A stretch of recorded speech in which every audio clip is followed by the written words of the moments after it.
Pringya yung pringya. Woohoo! Ginataang lubi-lubi or repolyong gubat, sabi ni Kuya Glenn sa Quezon. With malunggay na pinitas ni Tatay Danny. At sili at ginataan ni Ate Ruby. Talo-talo na sa isang maulan na hapon. You know?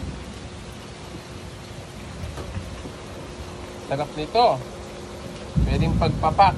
Tara po, kain na po tayo sa isang maulan na hapon. Good morning guys and good morning fellow gardeners. Ito nga pala yung lubi-lubi dito sa may ating munting farm. At ang tawag nila dito sa Quezon ay repolyong gubat. Sabi ni Kuya Glenn, ayun siya.